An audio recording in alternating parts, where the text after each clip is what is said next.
Welcome to Babblecom 5. This is episode 10 of Crusade by the DVD play order, and I'm immediately going to, rather strangely, bounce back to what for me was episode 5 in the Crusade play order, because when I looked at episode 5, I recalled that something that was referred to in that episode was found in another episode, and this is the episode where they found it, or where they developed it.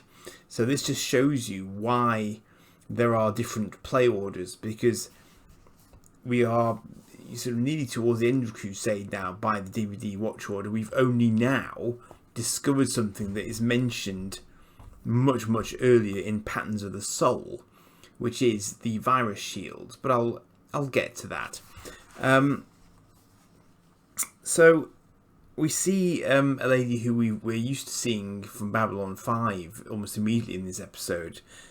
She's one of the ISN broadcasters who was the first to reveal that the Earth Civil War was over, basically. So it's quite nice to see her again, and that is that little bit of continuity, and she's basically updating us on what's been going on Earth to this point. This is 4 months after the Drac plague has been spread. The economy globally is in dire straits because, of course, they haven't got interplanetary trade anymore. The female Pope, interesting, is calling for for calm and so on, but it's clear that things are not going massively well. And one Dr. Stephen Franklin also gets name checked over the course of the broadcast. So I mean, it's apparent that even there aren't even any suborbital flights allowed. Everything that could fly and that could get into space to potentially rendezvous with starships is grounded, and no one's getting out. So it's still very much in lockdown, which is obviously is what is needed for a planetary quarantine. Otherwise, it wouldn't be much of a quarantine. So Gideon et al. Have arrived at a promising planet with a binary star system, and they've been looking for this for a while. I think the idea that I've gotten is that the Rangers sent them there, although it might have been the Apocalypse box, either as well or just instead of. I'm not quite sure, but it's apparent from something that Eilerson says that various people have been aware of the presence of this planet for a while, but it just hasn't been identified until this point, and they've now finally managed to find it. But they release a number of probes down to the surface to start some preliminary scans, and a familiar figure appears on the view screen complaining that one of them hit his ship. And it is, of course, Galen, who has turned up when he is most needed in this instance, to basically try his very hardest to stop them going down to this planet. He says something like along the lines of, "Turn on the docking lights, clear away the breakables, I'm coming in." So everyone's sort of sitting in the conference room discussing why this is a good planet to be looking at, because they don't know for sure that the Drac plague knocked it out. But that being said, the buildings are all in sort of pristine condition. There's no signs of anything sort of conventional that would have killed off the population. So they are assuming that it was something viral that probably did it, or at least something that was non-destructive. So they say that the loss of the alien race on this world is a paradigm for the situation that they're now facing on Earth. At which point Galen enters the room and says that the extinct species will be delighted to know that it's now a paradigm. At which, of course, everyone sort of half rolls their eyes, but also has to acknowledge the truth of. Galen is then very explicit about saying that there are good worlds and there are bad worlds, there are safe worlds and there are dangerous worlds, and this is a world you should in no circumstances visit ever. Because even his order have not been down there for 100 years because of the suspected status of it. But the thing is, as Gideon says to him, he can't tell him why they shouldn't go. They don't know exactly what it is that's wrong with the planet. They just know that something is. So, Allison, then we find that Allison has a little team of IPX helpers on board, which I don't think we've seen before. And he says that he is bright, personable, charismatic, not a bad dancer. But one thing he is not is expendable. So he figures that if they all go down to the planet at the same time, IPX will be more inclined to launch a rescue mission, and so they're all going. So, Gideon thinks not unreasonably that Galen is spooked by the unknown, and he acknowledges that, he doesn't want the Excalibur crew that are effectively now his family after he's been expelled from the Technomage Order. He doesn't want them going down onto a planet that he knows is dangerous because he's become accustomed to them, and he doesn't want to have to start from scratch again, building up a new family. So he says that the last message from the last Technomage who went down there was Genus Loki, the spirit of the place. That was the last message that Technomage sent, and they didn't return from the planet. So, the implication being that there is something on the planet that can take out a Technomage, which is, certainly doable, but it's no mean feat. So this is why Galen is being so hesitant to go down there. We later find out that part of the reason he doesn't go down with the first wave of shuttles is that he was trying to impress upon them the fact that it was a really, really bad idea to be going down there. So, fair enough. I remember in the JMS commentary for the previous episode, I think it was, that they consulted JPL for this one because it's a binary system. So the lighting on the planets does look a bit odd, but that's fully intentional because they asked them what would it look like if you were getting light from two different light sources, basically.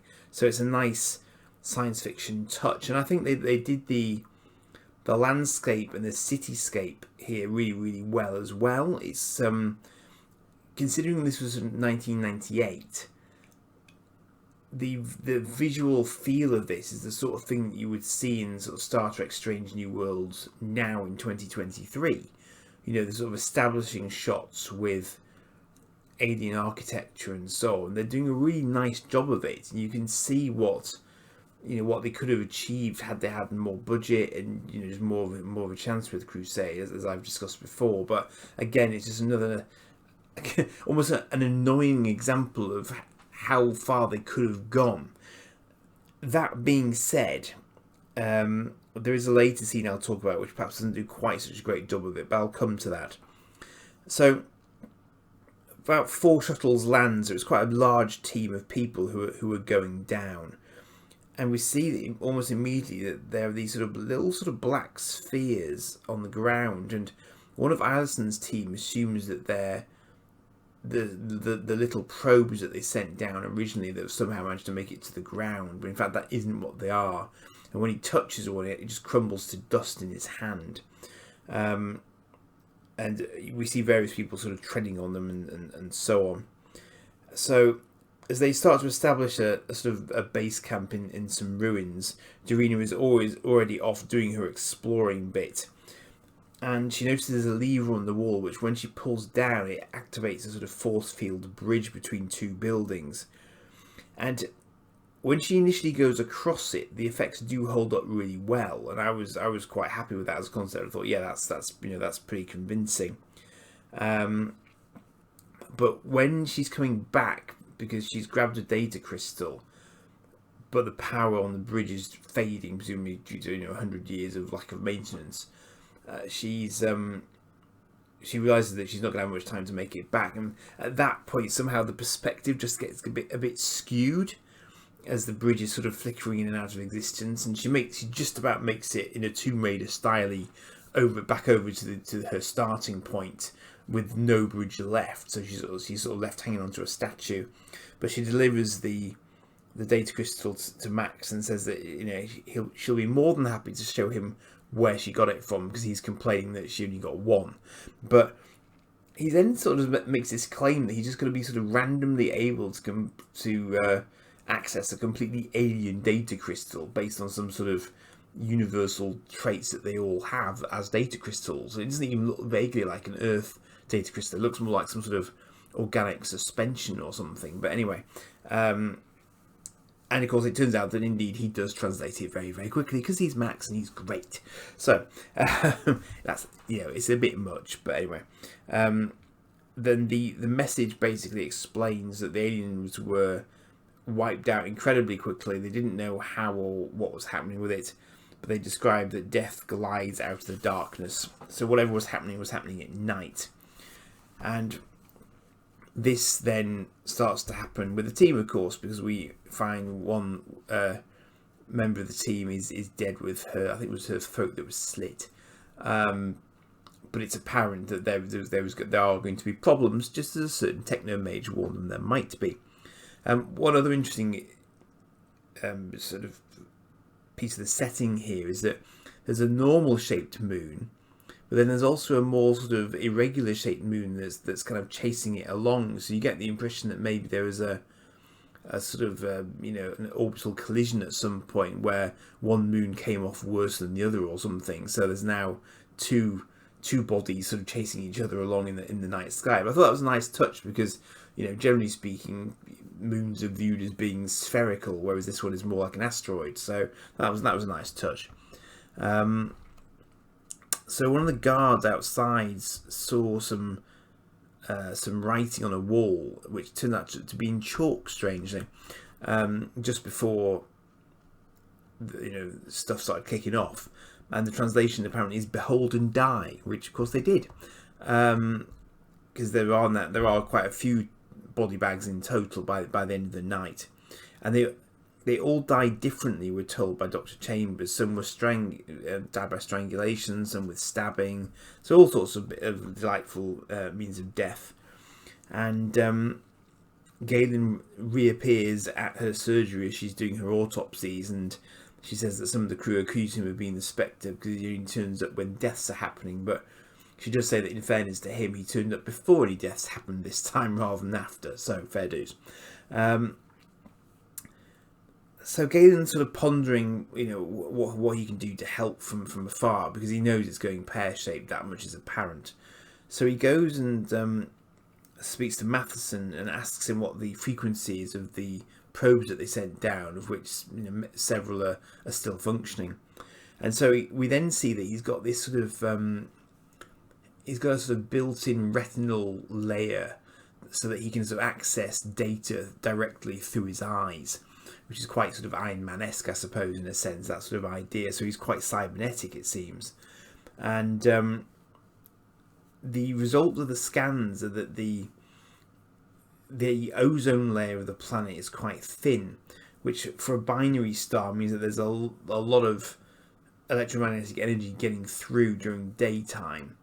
So that means there's a lot of interference, which means that it wouldn't be a great place for a technomage to be during the day, but of course at night that situation will then reverse itself and the interference will drop away. So it's kind of odd that he would need the Excalibur sensors to figure that out, because his own ship is pretty well equipped with that sort of thing. But anyway, that's what he does. And so he returns to see Dr. Chambers again, and she's had a bit more luck having analysed the bodies, and she's found that they are indeed contaminated with a nanovirus, but not the Drac plague. This is something else, and it's something that has the ability to take control of your higher brain functions and cause you to become extremely violent towards anyone else who happens to be around.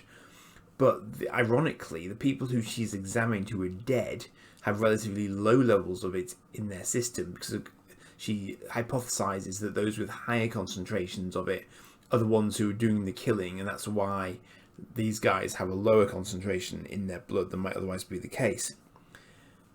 And Galen, as he's looking at her readouts, asks her to enhance an area, which she duly does.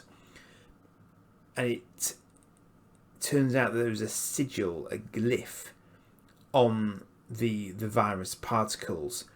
And this absolutely incenses Galen, because he recognises it, and it's a technomage glyph, which means that one of his order created this virus, which is causing people to kill themselves in various nasty fashions. And he is absolutely furious because he realizes that this is why his people were warned to stay away from the planet. It was actually to hide the secret that in fact a technomage has engineered this virus to kill everyone on this planet. So he pegs it out on his ship because basically the people on the planet now have 4 hours left before nightfall, which is when they're going to start killing each other again. So he steps on a sphere quite shortly after he makes planetfall, but we see that he's protected. He's got a shield up against it because you can see the particles interacting with his shield as they try and sort of get into him. So this basically confirms to him that he's definitely dealing with a technomage issue here. So Gideon meets up with him, but Galen says that this is something he's got to do by himself, and he sort of strikes his staff down into the ground, opens up a tunnel, a way into the subterranean areas, and says that this is something he's got to do alone. So Gideon heads back to base camp, arms himself, tells Allison to lock himself away, basically, and he's told everyone else to do the same thing, to try and keep them safe from each other, basically, as night falls. But Gideon's going to go back and give Galen backup, even though Galen said he wanted to go alone. So, meanwhile, Galen is exploring underground, and he's obviously hunting. He's hunting for the source of the signal because he feels that the nanovirus isn't intelligent enough by itself in isolation to do anything. So he figures it's got to be controlled from a central point, and of course he's not wrong. But he moves underground, and he's suddenly met by a mysterious figure which seems to take him by surprise. And essentially, Galen then goes on to have a conversation with a ghost. But it's actually an AI taking the projected form of its creator. And what the AI is there to do is to govern the virus, which was created by the technomage who's long since passed. But the system that the technomage put in place killed this world in 3 days flat. And in the 100 years since, the system's been dormant, but the virus has kept on replicating, and it's been augmenting the AI. So the AI is now more sophisticated than it was when it started out. And obviously, this is a rogue AI. Technomages are not supposed to create systems that do harm to people. But the AI basically says that the technomage had a price, and the price was paid, and one side of a warring faction paid this technomage to create a weapon that would wipe out its opponent, and he did so. So the AI, has a sort of lovely chat with Galen, and then just vanishes.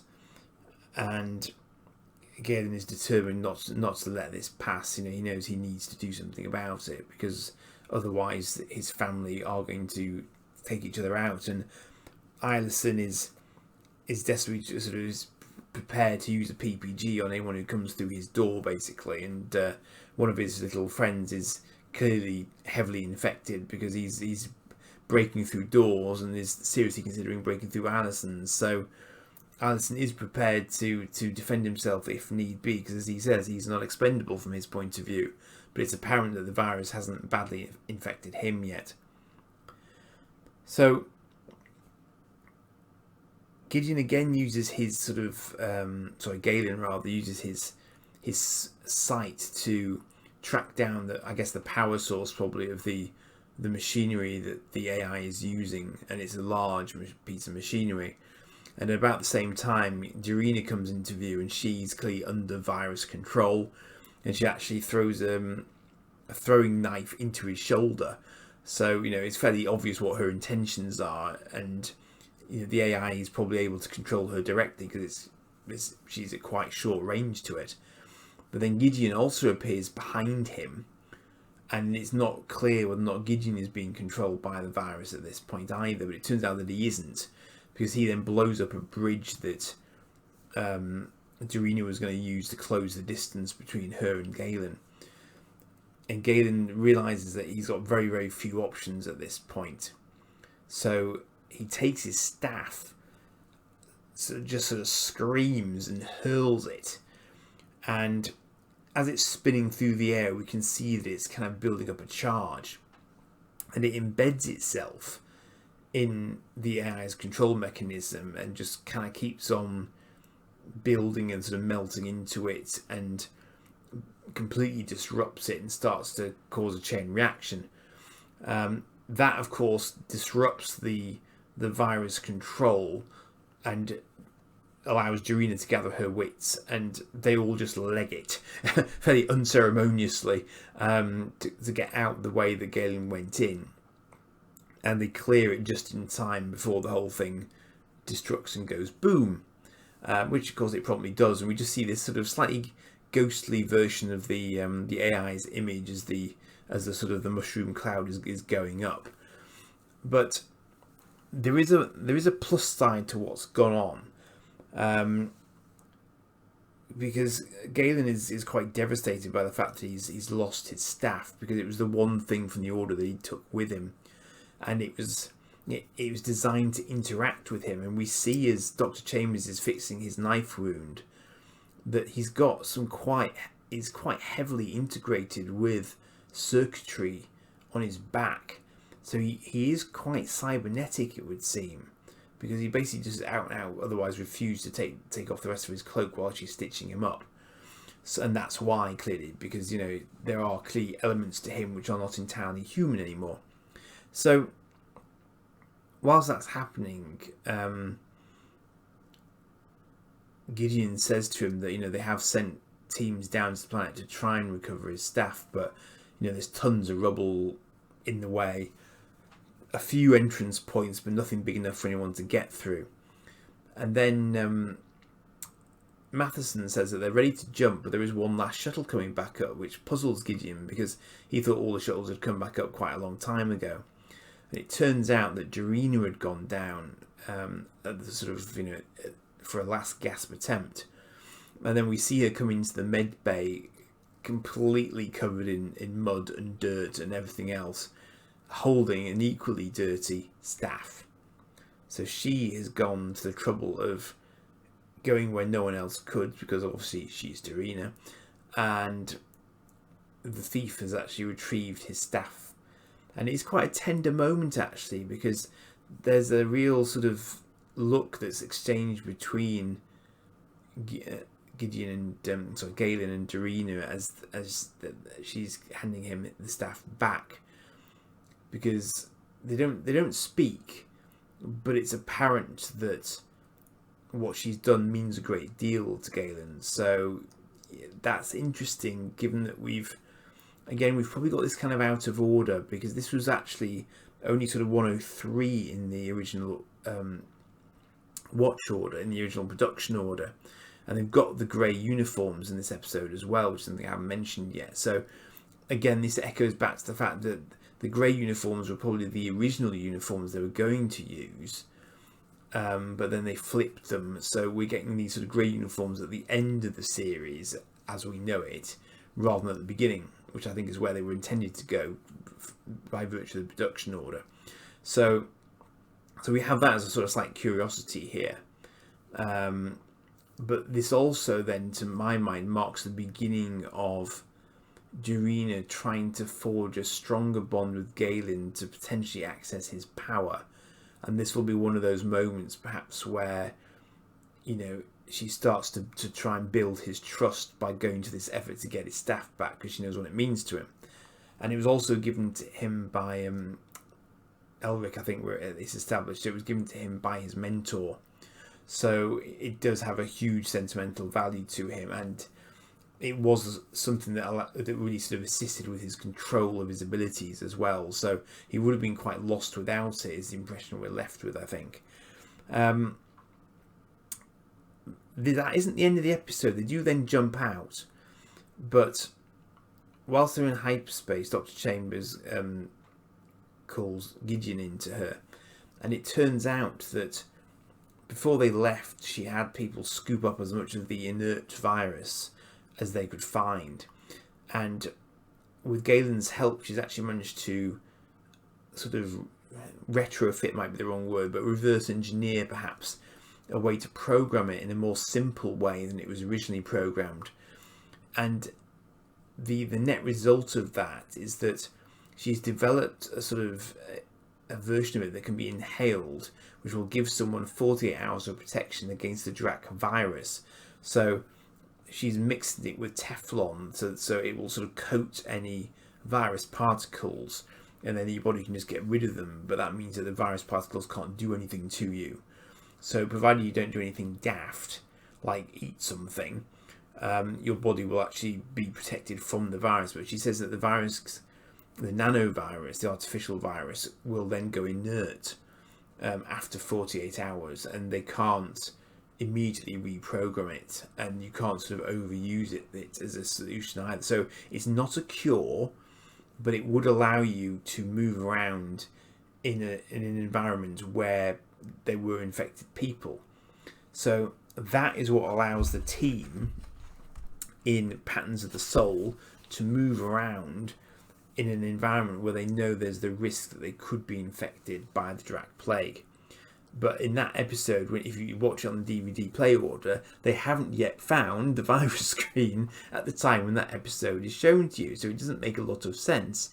But this is the episode in which that gets explained, and I did kind of remember that from this episode as well. This is definitely an episode I remember, because I remember that the AI was played in quite a sort of interesting way by the actor who was doing it. He's quite convincing, and it is very interesting because it means that there are techno mages who are not as sort of squeaky clean as one might perhaps hope that they would be. I mean, they're always a little bit questionable. You're never quite sure exactly where they lie, because they do tend not to get involved with the interests of others. So Galen is well outside of the norm for techno mages, but he's clearly on the side of the crew so far as we know. And I say that because right at the end of the episode we see Gideon once again consulting the Apocalypse Box, and the Apocalypse Box tells Gideon not to trust Galen, which is interesting.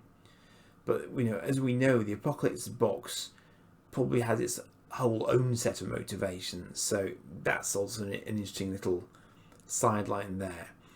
And at the end of the episode, rather than staying on board ship to heal up anymore, Galen again takes off in his own ship, and we just see him sort of draw his hood over his head and tell his ship music, and then the funky electro-funk music starts going again, which I still can't quite get used to as a concept.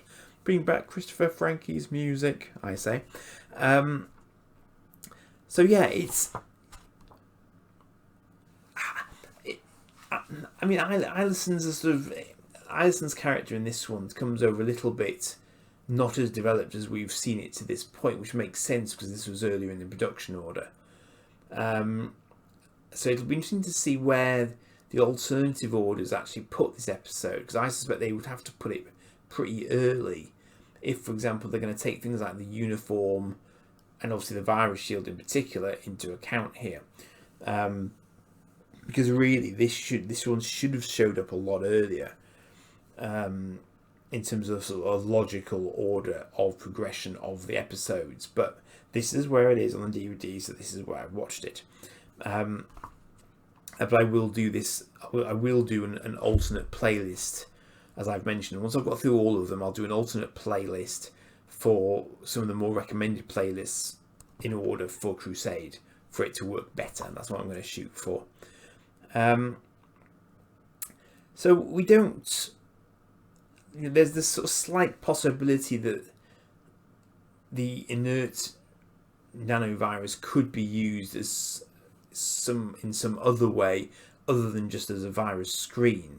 Gideon mentions that maybe when they get it back to Earth or whatever, they can actually analyze it further and maybe develop something else off the back of it. It's not really clear quite what that would be, but they're gonna give it a go. But I think is the message that we get from that. But it's also apparent. I mean, it wouldn't be somewhat ironic if a techno mage had ended up producing something that would counter it, off the back of producing something that is effectively designed to do exactly the same thing as the Drac Plague, only in a more sort of homicidal fashion. I mean, his version of the Drac Plague has actually achieved a global wipeout within 3 days, rather than it taking 5 years or possibly 4 years. So it's a slightly curious one, that, but these it is conceivable that obviously a techno mage that turned evil could do a great deal of damage, but Galen felt that he was obliged to, I guess, out of a sense of duty to the order, to not have the order further sullied, I guess, by the actions of that rogue techno mage. But he did explain to Dr. Chambers that the staff was basically the only thing he had that could possibly have countered the other techno mage's technomancy, because both the AI control center and his staff were control centers. So their magics effectively cancelled each other out. But had he not got his staff back, it's not really clear how much that would then have handicapped him going forwards. Of course, that didn't happen, but that is quite a key action in his relationship with Dorina, and it does seem to. It looks like from the original production order that would have happened quite early on. So that probably would have been the sort of thing that, had you watched it in a different play order, it would have influenced your view of their relationship and how that developed. So as it is, it'll be interesting to see, as I say, what these alternate play orders were, because it's probably a little bit disjointed in development terms as a result of how it's been presented on the DVDs. So yeah, it's an interesting one. I definitely remember the episode. I think simply because it was quite dark.